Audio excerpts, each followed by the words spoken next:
back what you just gave us. Sure.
So what I have is reply to the state's amended response, which is 6 pages. It looks like you numbered those for me, thank you.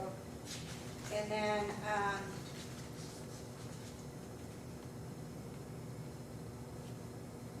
an email from Haley Kirsch just saying, please see the attached amended response that the state has filed with the court.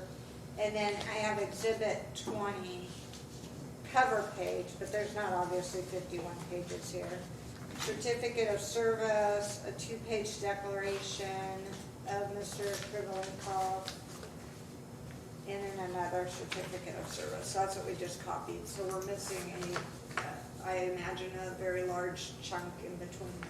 That's correct. So what I've turned over for you, Judge, to just make copies real quick of my filings is the retainment from my personal copy.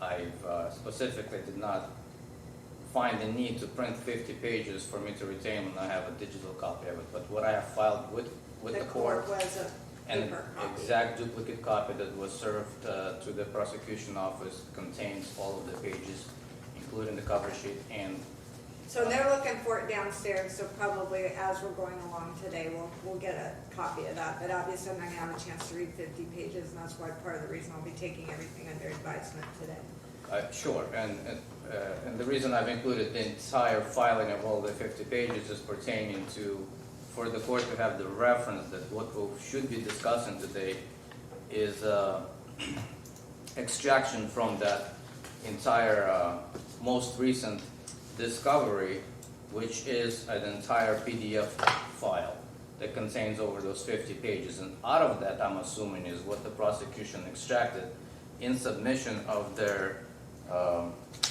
into their amended response was the newly updated exhibit, Appendix A, with the signature. So I've included for the court the entire discovery to show the court that there's actually duplicate records of both the search warrant and the affidavit. And one copy contains the signature and the other one does not contain signature. And when you have the opportunity to actually read Yeah, my... I mean, some of it I have reviewed already in the prior filings, so I imagine, and so I know that there is a copy out there, it doesn't have a signature. The one that was attached most recently has the signature that I did not have before at the last hearing, which was part of the reason we continued this for that. Okay, go ahead, I have your arguments from last time, but go ahead, it's your motion to dismiss, I'll allow you a chance to address the court first, and then we'll give them an opportunity to respond. Thank you for the opportunity, Judge. The argument mainly remains unchanged. The issue surrounding this case mainly remains unchanged.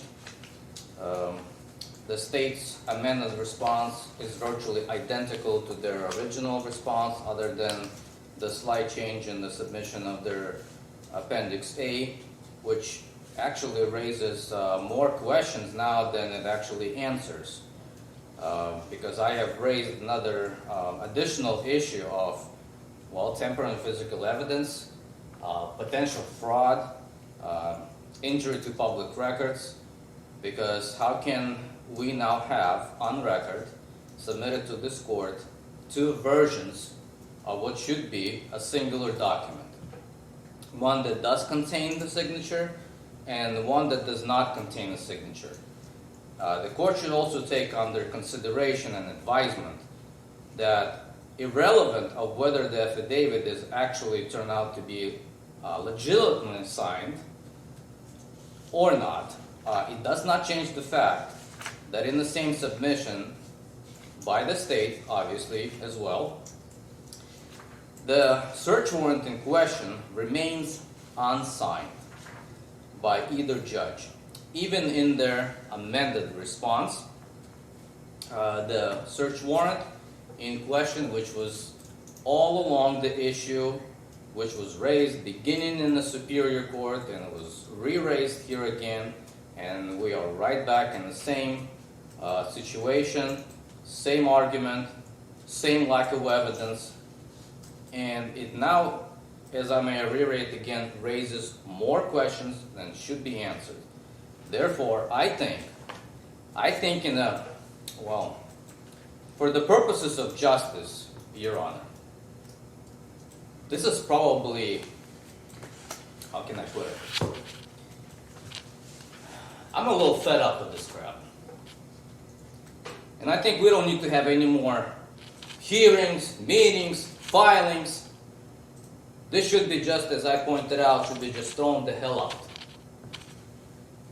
Because otherwise, I'm just going to take all of this nonsense and I'm going to go directly to the state and to the Attorney General's office. I'm that much fed up. I think I've earned my right to be outraged. And I'm hoping that somebody here actually has any justice left in them. Am I clear? You can lower your voice. And No, I will not, Judge. Respectfully, I will not. This is beyond criminal. This is beyond conspiracy. Direct your arguments to the court. I did. And I'm addressing both parties. I'm addressing that this needs to stop. Okay. Anything else? It needs to stop. Any other legal arguments? I move that this case is dismissed immediately today with prejudice. Well, obviously. Or I'm going to demand that you do subpoena Deputy Fisk and everybody else involved, including Judge Vanderwood. Let's hear from the judge. Did she actually sign it? Do we have an affidavit by him that he can submit to actually verify that that is his signature and not somebody else went and fabricated that document? Or maybe the state should answer that. Because the state was in possession of this evidence the whole time. And the question is, I was charged sometime, November? And since that time, and beginning of January of last year, it seems that the state was in possession of that document. How come I did not receive it until recently? That alone, violation of discovery, should have this case been thrown out. So yes, like I said, I believe in all fairness and due justice and due process. I've earned my right to be outraged and raise my voice. Consider it however you like. Anger, outrage, whatever. Enough is enough. Putting my family through this garbage. First I was assaulted. Then I was maliciously prosecuted. I had to watch my children suffocate under the gas. And you want to tell me I should lower my voice? Hold me in contempt of court then.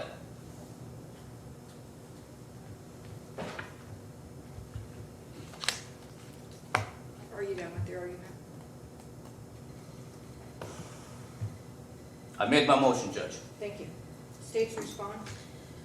Thank you, Your Honor. I have several responses. First, regarding the discovery violation allegation that was just made, the defendant has now received the entire discovery from the state, including this signed search warrant affidavit. I will note for the court that my records indicate that what we sent on a few weeks ago after our last court hearing, which the defendant says he has now received, is exactly what we sent back when we recharged him with this case in district court. I see no difference based on what we sent. We resent the discovery as an abundance of Can I stop you for a second? Sure. Because there were two separate proceedings, this, with him anyway. With Mr. Krivolenkov, there was a proceeding that started in Superior Court, which I wasn't a party to. So when you're talking about this discovery, is that discovery that was provided to him in the Superior Court case before it got refiled in District Court? Good question, Your Honor. No, I'm talking about district court discovery. Okay. Our general felonies unit sent discovery in Superior Court. When Mr. Krivolenkov was charged in district court, the state resent the discovery that was sent in Superior Court, and then repolled. There was more information, and the state ended up repolling everything again to make sure that he'd received all of the discovery, and resent that discovery. That is the 51 pages that I believe has been filed as an appendix. Okay, so sorry, this case has been around a long time, and I've gotta track it. So Right. years ago, there used to be like, how do you know what you send this discovery, basically? Do you batch stamp it? How do you know what's been sent? Good question, Your Honor. We are now in district court bait stamping Bait it. stamp. We did not at the time of the original discovery from district court. The So you mean, bait stamped in this case, the original discovery to him in this case was not bait stamped? was not bait stamped. Okay. I do have a note on our case tracking system that is the 51 pages that has now been re-provided was provided when Mr. Krivolenkov was charged in district court. It is separate than the discovery that was sent in Superior Court. It involves the same police reports, but new discovery was sent. I can tell, Your Honor, that my staff repolled all of the police reports to send discovery Okay. anew. Back me up to when he was charged and tell me what it was he should have or when was discovery sent out originally in the district court case? In the district court case, I can tell Your Honor that. He was charged, or at least summoned, That would have been. he was charged 9/23/24. Yes, and he was sent the discovery originally 10/30/24. When was the discovery request made? Or was there one made? I do not have an answer to that, Your Honor, at the tip of my fingertips.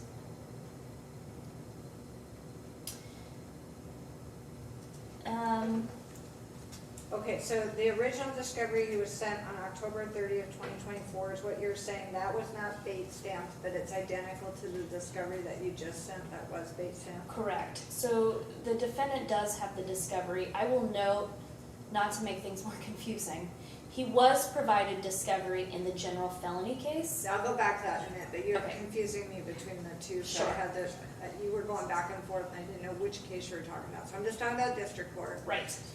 So you file it 9/23/24, and then did you say he did make a discovery request? I am looking, Your Honor. I don't have one in my file immediately, but that doesn't mean that one wasn't made. If it was filed with the court, but I do not have any indication in my court file that we received a discovery request. But let me, before I say that for certain, Your Honor, if I can double check. While she's looking that up, do you know if he made a discovery request in the district court case? I'll have to look through some of my filings, Judge, but, You might not have been expected to answer that What? question. right. I just didn't know if you knew off the top of your head. What the state is talking about is the state has been sending, now, I'm gonna be very clear on this. After the state conjoined cases, and even prior to conjoining cases, we are still separate individuals. The state has been conflicting discovery between me and my wife. Now, what they're saying that they sent me on 10/30, I believe was similar to what they've sent previously, but it is not the same. So when we're saying similar or the same, that's not, Okay, I'll come back to you Well, on that. I'm just trying to get caught up on the, when Um, it was sent, but you're gonna get a chance to respond, so okay, so hold I'm that thought. not sure exactly whether I specifically requested discovery pertaining to the case in the district court, but discovery has been requested on the case filed in the Superior Court, Okay. but that is still relevant. We'll get back to Superior Court, but anyway, so the 10/30 wasn't bait stamped, we're not sure if there was a discovery request, and most recently, you resent discovery on, I assume, near in time to when you filed your amended motion, which was February 6th? It would have been the same day, Your Honor. I can confirm that I do not have a discovery request in my file. We sent discovery, yes, on the same day that we filed, that I filed my additional, or my amended response. I will note in the court's timeline, while Mr. Krivolinkov was charged in September in district court, probable cause was not established in district court by Judge Smith until October 7th. If that is relevant to the court's Oh, timeline. yeah, I see what you're saying. 'cause Right. that was probably his first appearance. And if you look at the document, Judge, maybe you can tell me who was the judge actually signed that probable cause, Well, I just have a docket note that was Judge Smith. right?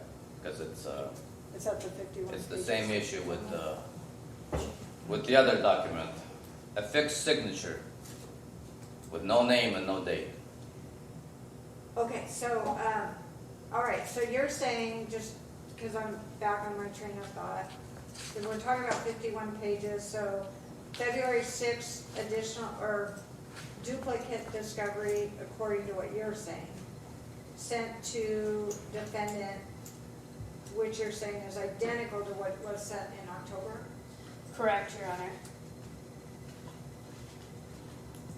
But if you look at the cover page or cover letter of that discovery, can you tell me whose name is on that discovery that you sent on 10/30?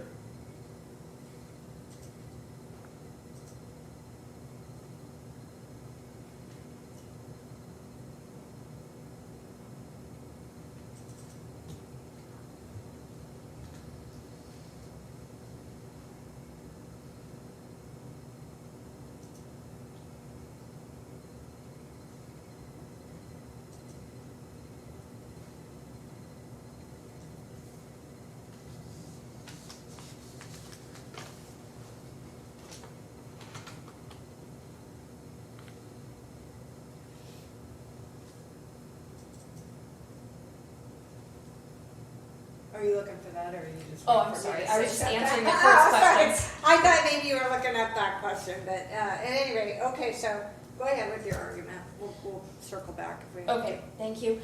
Well, Your Honor, I have several arguments. Most of my arguments are directly in my response briefing, so I don't think I need to reiterate them.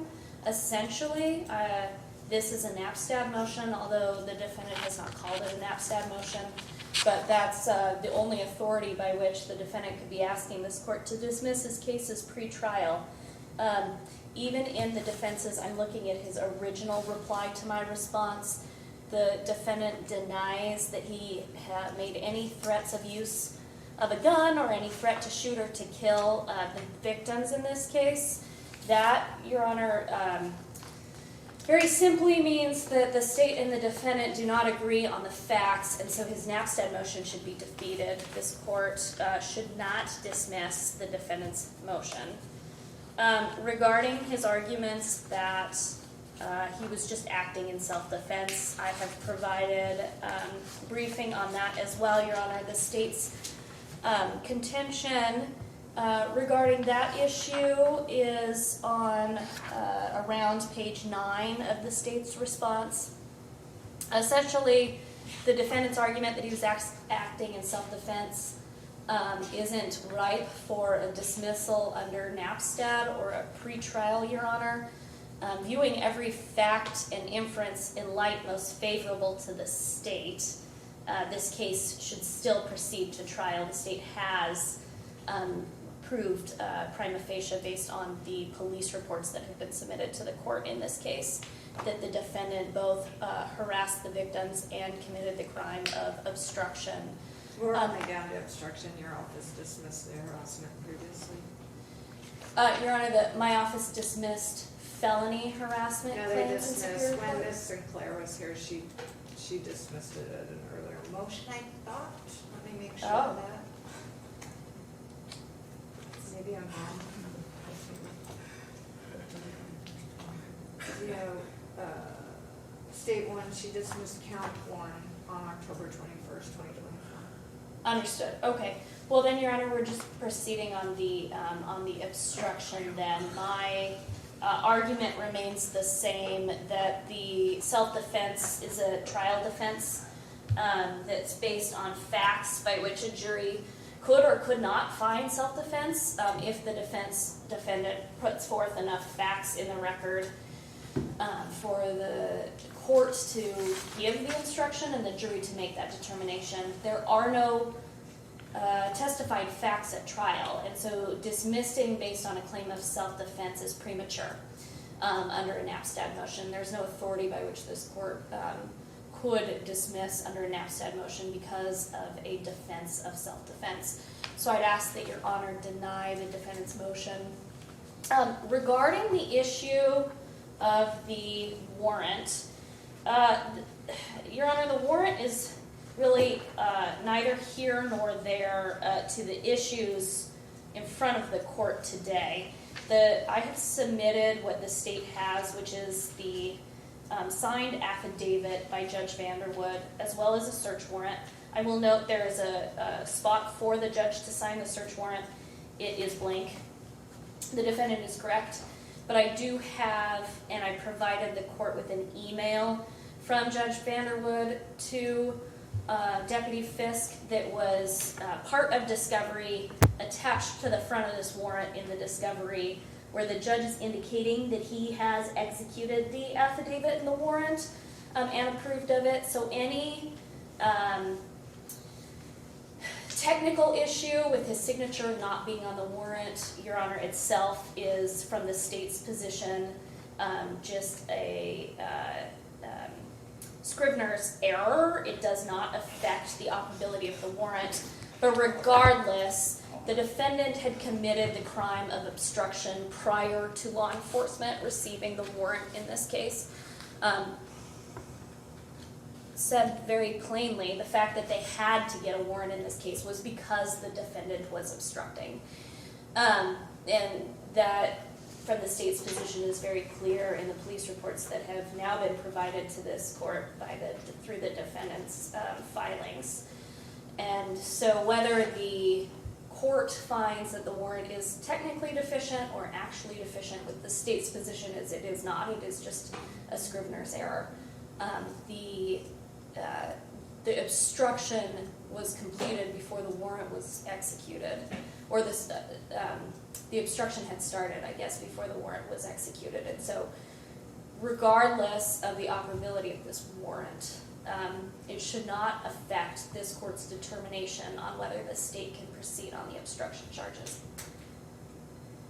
One thing that you said, that I just wanted to clarify, you said there was an email provided from the judge to the police officer. Was that included in your earlier briefing that you did in preparation for that February 4th hearing? Oh, Your Honor, it was not, and I can tell Your Honor that the defendant is correct that there are two versions of the search warrant and the search warrant affidavit in the discovery. The very first version doesn't have the email, and then the second version later on in the discovery does have this email, So and that's the one that's signed. Okay, so the second version was just sent on the, I forgot what the date was, just sent on the February 6th and not the October 30th. Correct. Okay. And so when I had pulled the search warrant to provide in the appendix from my first filing, I thought that the issue, Your Honor, was the substance of the search warrant. I didn't understand, based on the defendant's filings, that it was a signature issue. And so I just pulled the first warrant, Your Honor, not looking at the signature issue. The email is attached to the signed affidavit that's later on in the discovery. So I have provided the court with an entire chunk in my file, Appendix A, that was filed February 6th. Okay, thank you. Anything else? No, thank you, Your Honor. I'll rest on the rest of my filings. Okay, Mr. Kardolenko, any response? Sure. I must touch a few key issues. Now, what exactly is the act of obstruction that the state is alleging I have allegedly committed? It is on the citation. Well, the charge is that you did willfully hinder, delay, or obstruct a law enforcement officer in the discharge of his or her official duties. Sure, I understand that. That's the language of the statute. I'm specifically asking, what is the act of obstruction? What is the state alleging I actually did? That's what they're gonna have to prove, but go ahead with your Well, argument. sure, so that's what we're discussing. What is the actual act? Obviously, I'm hoping by now, a year later, they have at least some kind of act that they say, what exactly is the obstruction? You wanna summarize it? Yeah, Your Honor, I can. I've provided just the very briefest of summaries on pages 9 and 10 of my motion. And I've cited to case law. So refusing a police officer's lawful orders can support a conviction for obstruction. I will note that words alone cannot support that conviction, that there must be some sort of conduct. There is conduct in this case. Refusing to exit an area in compliance with lawful police orders is obstruction under State v. Steen, which I've cited here. The defendant refused for a significant period of time to follow orders by police after they responded in this case. And that is what constitutes the obstruction. The state will rely on the facts that's presented in the police report. Obviously, this is just a very brief summary. If the court wants a further summary, I could read from the police reports. Okay, so I gotta back up, you guys, because we can't find that 51 pages. Did she actually say, I can't find it anywhere? Or is she still looking? She's still looking. Okay. I just wanna make sure, you guys obviously have more information than I might necessarily have without having those additional documents. I'm thumbing through really quickly what's attached to the state's brief. Unfortunately, I'm still looking for what was attached to Mr. Krivolenko's brief, but I don't see the police reports. Were they attached to a original response? Well, Your Honor, I think that's probably what's in that 51-page attachment. I get that, but That's you what never, it was. you never filed that as an attachment, is that correct? I did not know, Your Okay. Honor. Not originally and not now. Correct. Okay. I think that the defendant has filed a version, one of the police reports as in the filing October 24th on the motion to suppress. Okay. It's Exhibit 7. So the missing piece today, Mr. Krivolenko, is I want to make sure I understood you correctly when you said it earlier. It's the 51 pages of discovery that you recently received from the state? That's correct. Okay. That's what was filed with the court, in addition to Exhibit 19. In addition to what I printed out Right, today, right? so what you have is you have Exhibit 19, an email to actually, what I was going to argue is the substance of the email that the state has filed in support of their other arguments. So I responded, in response to that, I submitted their own email as to verify the legitimacy of the actual email, because what they've attached here appears to be a Word document and not an actual email. So I was going to argue points on that. You have that copy with what you've made earlier this afternoon. It's attached. You're next to- saying I have that copy with what Nancy just copied? Yeah, you have my copy. You have my Exhibit 19 is a copy of an email that I received from the prosecution, just to show you a difference in comparison of what an actual official email should look like. Because my argument in my response to their amended response was that this particular email looks like a fabricated document. So, Mr. Krivolenko, I want to make sure I'm on the same page as you. Are you talking about the email from Judge Vanderwood to the officer does not look similar to this email that you included? Yes, from so I'm arguing, speaking of that document. And I don't have the one in front of me right now, without that 51 pages, I don't have in front of me what's in front of me, the email from Judge Vanderwood to Deputy Fitz. What? What's included in your 51 documents? That's correct. So Okay. it's, I'm not seeing it. I'm thumbing through what was printed now. Judge, because I'm as not I'm- seeing the same one. I appreciate that. As I'm trying to relate to this court, is we are arriving at a point that evidence, discovery, filings, missing court documents, missing filings from the defendant is I can't even put it in such a, I'm trying to be blunt with you, frank and professional at the same time, Your Honor. I appreciate It is so contaminated at this point that neither party, can really understand what is really going on here. Okay, and I'm going to include myself here because as I'm looking through these filings and I'm looking through this evidence, I can't not come to a conclusion this is fabricated. Because you got two versions of a document that is supposed to be singular. Let's not even get to any arguments of the actual substance of the case on the merits.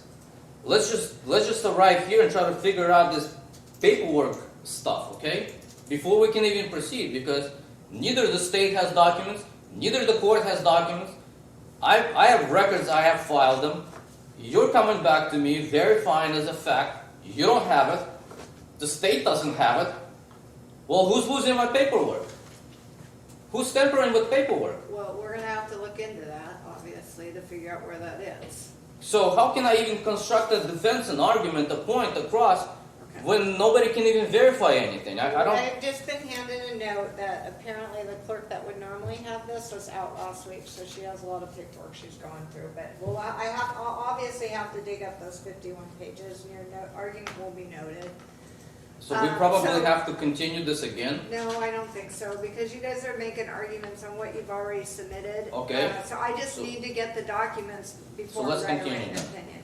Okay. So, you were just making an argument. I understood the arguments about the emails looking differently, but then you started to make an argument that there's two different documents, and I think you shifted on me and you were talking about you have been provided two different versions of the warrant and affidavit. Is that correct? Yes, so Alright.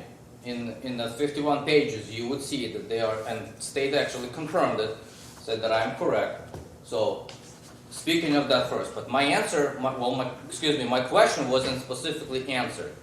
Because the state has to allege a specific act of obstruction. It can't be speech. We already gone through that point. So what is the actual act? So in order for me to be charged and for the state to prove beyond reasonable doubt a charge of obstruction, there has to be conduct.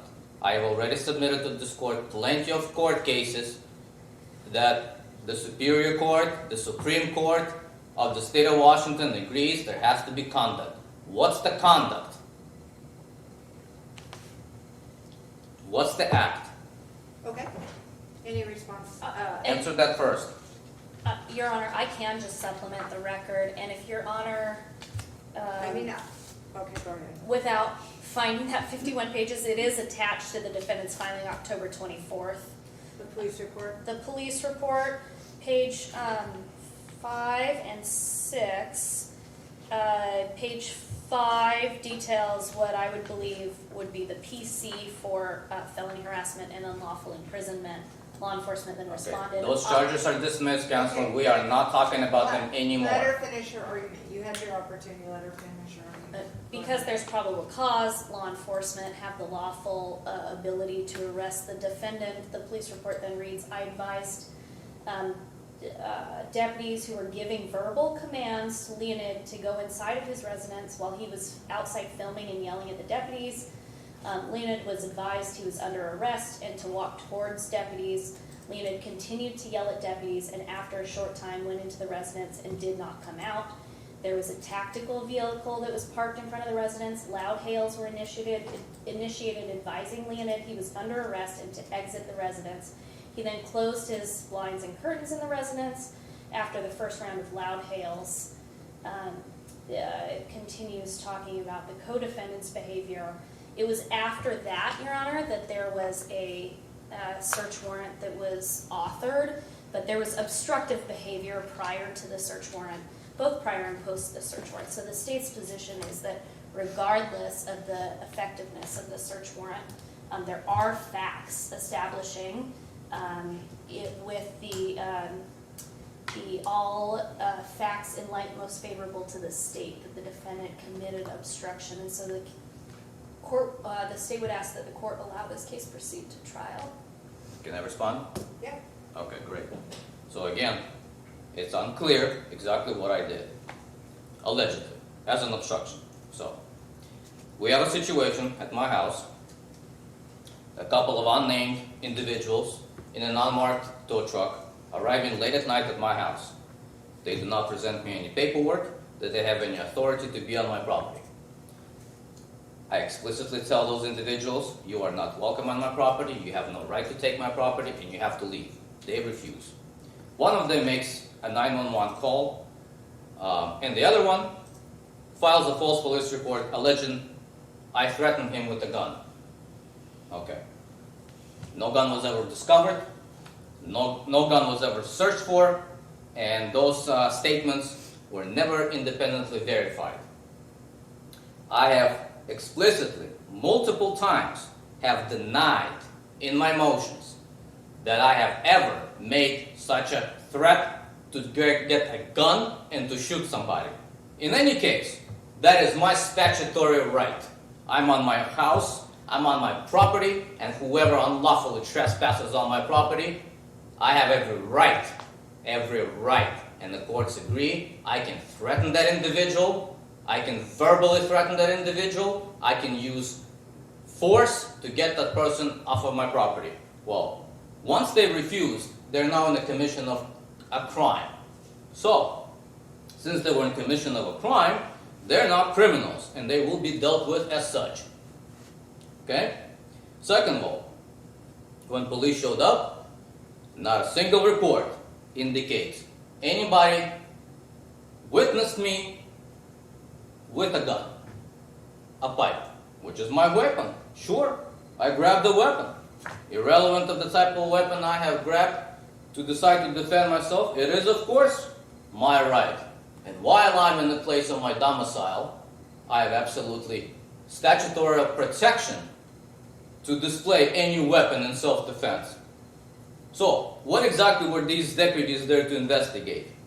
Well, they were there to investigate alleged crime that they did not witness by a report that they did not verify, and nobody interviewed me, nobody interviewed eyewitness, and there's a record that eyewitness actually impeached everything that was said by the alleged victim, whatever, okay, who filed a police report. Now, her statements on record by Deputy Ager, the supervisor, who already testified here, or dismissed them. Void and null. Really? Really? You have an eyewitness, who now gave you an impeaching testimony, contradicting everything that was relayed to 911, and her statements are void and null. Well, how convenient. How convenient. When you're talking about Deputy Ager, are you talking about the hearing that was on this crippling conversation? That's the same Deputy Ager, the one who's testified here. In her case, right? In her case, correct. So, and he interviewed her on the scene. Okay? I have a record. If you want me to play, we'll play that during the court, during the proceedings. Now, going back.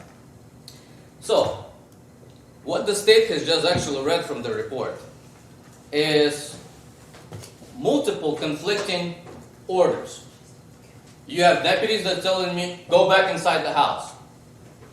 Then prior to even retrieving or acquiring a warrant, they're telling me, come out of the house. Well, what am I supposed to obey? Am I supposed to go in the house, or am I supposed to come out of the house? And first of all, and most importantly, why should I even obey any of their orders when they're trespassing on my property themselves? They have no warrant.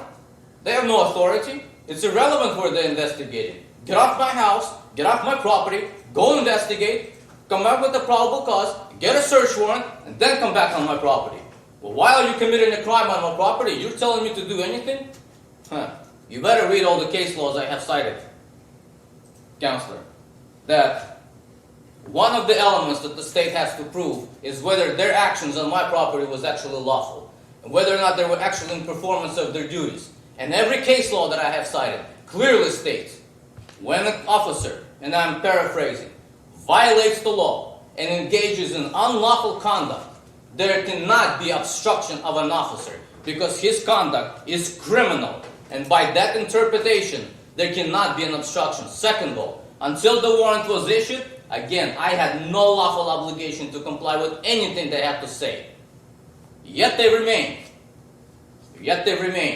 And finally, we do have to talk about this warrant. Was a warrant actually issued? And it's quite evident. No, it was not. Therefore, the arrest itself was unlawful. And every charge that every crime that they were allegedly investigating, the alleged harassment, the alleged unlawful restraining of an individual, where are the charges? What happened? I could use a really good phrase, but for the respect of this court, I would say it just dissipated like something else in the wind. Gone. Twice, not once. Let's keep that in mind. Twice. Right? And the state cannot even produce a single witness against me. This is the second proceeding. Where's my accusers? Counselor, where's the accusers? Okay, Mr. Krivolenko. Where's the witnesses? Where's the victim? Trial. Okay? Of course, why should we even go to trial, Judge, and there's nothing that the state can present? That's the point of your motion. Okay? The point of my motion is that right now, there's now evidence of fabrication of facts, fabrication of evidence, tampering with physical evidence, tampering with court records. Do you see where we're going, Judge? Okay, I will tell you though that we have found your document. She's bringing them up. Great. So let's look at it. I don't have it until she brings it up in the doorway there.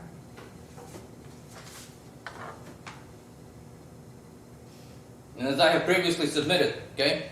Did you label them separate exhibits that you want me to pay attention to? I didn't because I just included it as one, but Okay. you can follow me. Okay. Because there's so many pages, I frankly didn't have the time to label every single page there, so I just gave you a...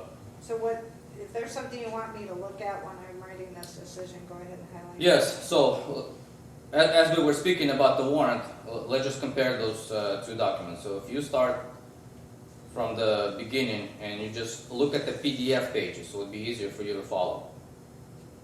If you look at the PDF pages, beginning on page 7 here, and the document itself is labeled full report. And beginning on page 6, 14 pages of this full report, and obviously there's other attachments, but just follow me. It's a little, just a lot of different documents where it looks like scanned into one PDF.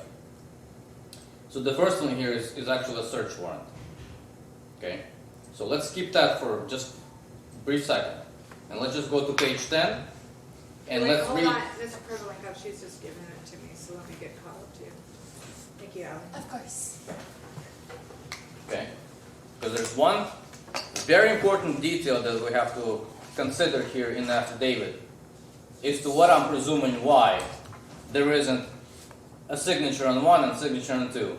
And I Okay, think so- after, I'm backing up for a second. So I've got exhibit 20, total 51 pages excluding cover page. yes, And then I've got a report that says on the bottom, full report 1 of 14, but I think that you've gone to the warrant part. Is that what you were talking about, right? You passed the. that's oh, I correct. see. So, Okay, so 7 of 14 is the search warrant. Is that where you were? correct, and right right on the next page, So 7, 8, 9, and then it's a search warrant 10, 11, 12, 13, 14 is the affidavit. in Affidavit, support of yes. Search warrant. okay, so if we look at the affidavit, And those are unsigned on those pages that I'm looking at. correct. Yeah. And then we'll get to the one that's actually signed. But let's just start with this one, because I think the language is identical, but here's what's important. And what are we looking at, the affidavit? I'm looking at the affidavit, so, Okay. starting page, full report, page 12, and it's also marked as page 3, so that's why Okay, gotcha. it's so gotcha. confusing here, but, let's just start reading. Let's just start reading on page 13 of the full report and beginning line 29 of that page, because this is what I want to point the court's attention to, is to the defectiveness of this entire warrant and everything that was actually taking place. So and I'm going to quote, so I'm just going to read, follow me. Based on my knowledge, and this is what Deputy Fisk is stating. Based on my knowledge, training, and experience, I am aware that there exists an increased danger to law enforcement, often involving firearms and other deadly weapons. Whenever deputies enter a structure or property for the purpose of executing a warrant to search for the fruits of the instrumentalities of a crime. He then continues. Your Fine believes this heightened threat exists for two reasons. First, in executing warrants for these purposes. And let's just skip to line 41, Judge. You can read the rest of it, but he just explains the purposes of a warrant and the mission of police officers. Due to the information that the defendant has access to a .22 rifle and other firearms, it is currently locked inside the residence of, this is crucial, address of 2321 Northeast 157th Avenue, Southeast Washington SWAT. Team may be used to provide a safe entry into the location indicated. Now we all know that is not where I reside. That is not where this incident was taking place. As I've indicated in my response, it appears the deputy, while creating this affidavit, conflated two separate incidents. Inadvertently, mistakenly, intentionally, that is up to him to answer on the witness stand. However, the fact remains the same. What he was requesting was not for my property and was not for the incident, because what he has actually dated is 9th of January 23rd, year 2023. And I've will have to suspect that probably hastily, judge on a brief review might have signed it or might not have, because we have one that's blank and one that's not. Or perhaps when judge reviewed it, he never actually authored the warrant nor the affidavit, and someone else other than the judge affixed his signature to a document, making it look like it was actually officially issued, when in fact it was not. And since we have now two duplicate versions of this document, and we still have on record, verified, undisputed by the state, that the actual warrant was never authored, well, that makes all the difference.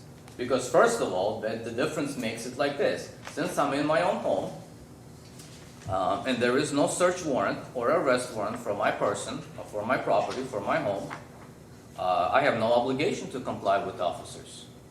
They're not legally authorized to be on my property. Upon initial decline of them being on my property, they were obligated by law to leave my property, go through the judicial process, obtain a proper warrant, and only then come back and execute that warrant if they actually had probable cause. Now, the evidence will undisputably say there was no harassment, and there was no unlawful imprisonment.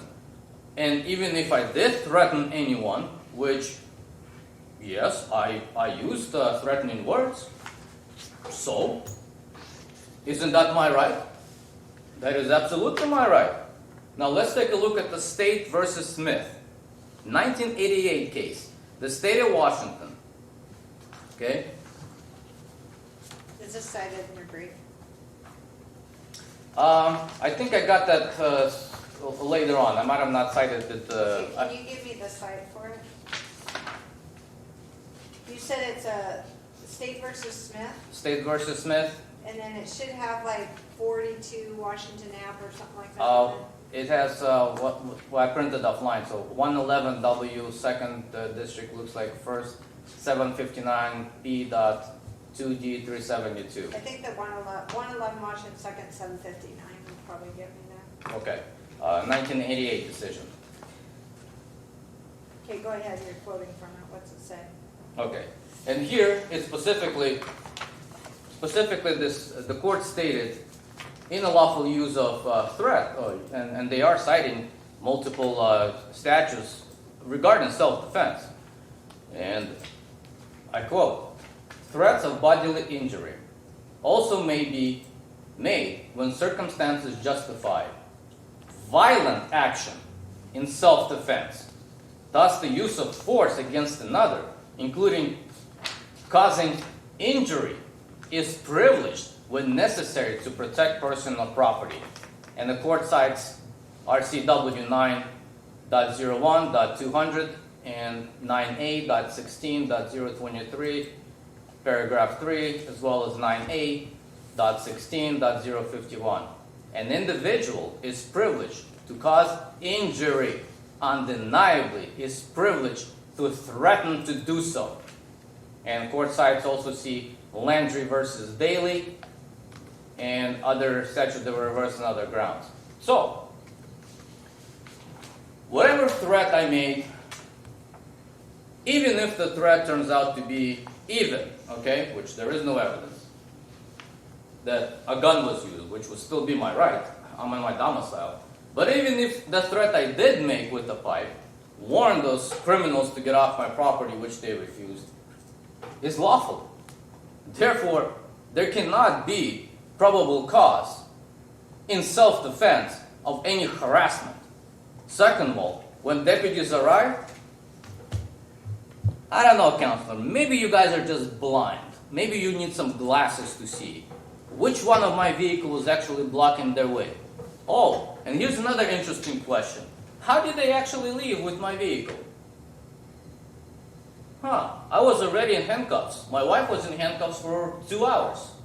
I was already arrested, and somehow after I was on the way of being transported to jail, the tow truck drivers drove away off of my front yard. And then somehow my vehicle was driven off of my driveway. So who got the possession of my keys? Ah, yes. Yes, so my wife was arrested. Her property was taken from her and given to the tow truck driver. And that's how they got my vehicle. Well, that's a crime, isn't it? Sure is. That's an unlawful taking of my property. Oh, Mr. now, hold on, Judge, hold on. So, again, where is the evidence of unlawful imprisonment? There isn't one. However, there was a vehicle blocking their exit. It was one of their vehicles. The one that they repossessed from California, it looks like they drove it all the way down to my house, parked themselves right in the middle of my private road, right in the middle. Then they called the 911 and say, well, we can't leave because there's a vehicle blocking. He blocked us with 2 vehicles. Which ones? I mean, come on, deputies, really? You show up at my house, there's 15 or 20 of you, all with body cams. And you're walking around the tow truck, walking around, and not a single of my vehicles is blocking their front exit. That's imprisonment? Well, hold on a second. Tow truck drivers, you're the ones who testified and made statements to Deputy Fisk that I have already told you multiple times to get off my property. Well, did you? No? Well, why didn't you? When I told you get off my property, is that intent that I want to confine them? Or is my intent for them to leave? In fact, when deputies showed up, I explicitly told them, get them off my property. Now, after certain developments, Exhibit 18 proves the actual underlying intent, which was taking place beginning several years before that, when I was exercising my constitutional rights. So, in the BOLO, and I paraphrase, it reads, any calls of 911 to my house should already be under heightened alert and most likely an indication respond with a SWAT. But what was the initial call? A minor disturbance. Right. A minor disturbance. And somehow, along the line, this minor disturbance, in the matters of minutes, turned into a SWAT situation. I would like to ask any of the deputies and the court, how many other times Clark County Sheriff's Office responded with the SWAT to an alleged minor disturbance involving an alleged repossession that was never verified? That's not a rhetorical question. How many times? Right. Just me. Just me. I wonder why. It's only a miracle that my God protected me and my family, that I'm still alive. Because the intent was really, really heightened to put a few bullets in my chest, just so I don't speak again. Well, I'll be speaking again, and again, and again, until my God calls me home. So really, I don't care what you decide here, Judge, respectfully. Because I am so very much enthusiastic to put those pigs there on the witness stand and cross-examine them about all those facts. And if those state is so stupid to do that, please give me an opportunity, because I have stated before, this is not my first prosecution. In fact, it is my 6th in defense of my constitutional rights. And not a single one has made it to trial. Do you know why, counselor? Do you know why, Judge? Because I'm an innocent man who only does one thing. I don't bow down to tyranny. And frankly, I'm tired of explaining myself here. Let's get this show on the road. As I promised, I will deliver. And let's see who comes out on top. Because I guarantee you, I will burn them. Figuratively speaking, like I said. But my God is a consuming fire. I won't physically bring the fire. I will use my voice as a fire. And they will. Every single one of them who you bring against me. And I want to see them. Because I have a right to face my accusers. So I can free myself finally, and free my wife, as she's a true victim of this criminal conduct. And as I stated to you, Judge, you are the gatekeeper of justice.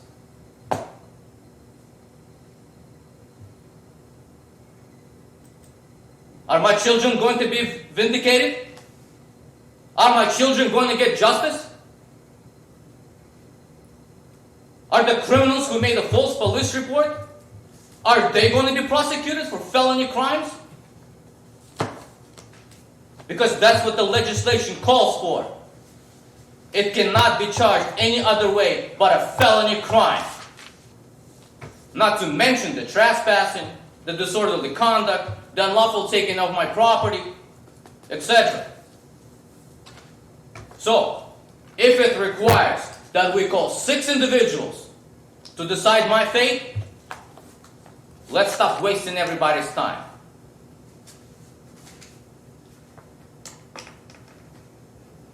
However, I will remain and retain every opportunity of my rightful due process. So yes, I've made a motion to dismiss this case, and I've made a motion to suppress evidence based on unlawful arrest.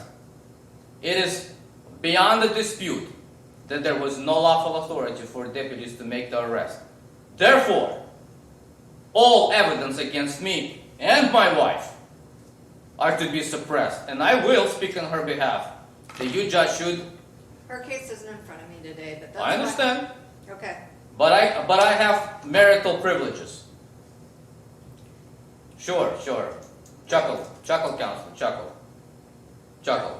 I think I found the case you're referring to, which is it actually is Washington 2nd 1. I'm going to print it out, so I have a copy of it. It does say 179, but that's a different citation. 179 Pacific 2nd 372. Ms. Boyd, did you have any arguments you wanted to make that wasn't contained in the brief? No, unless Your Honor has any questions for me.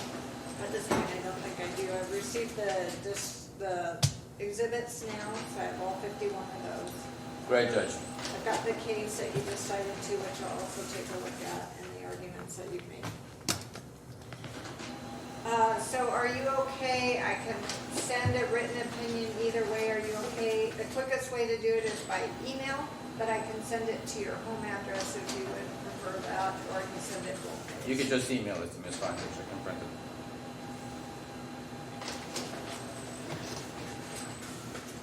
Okay, so that concludes today's hearing. I think we have court dates already forward if we need them. I believe so.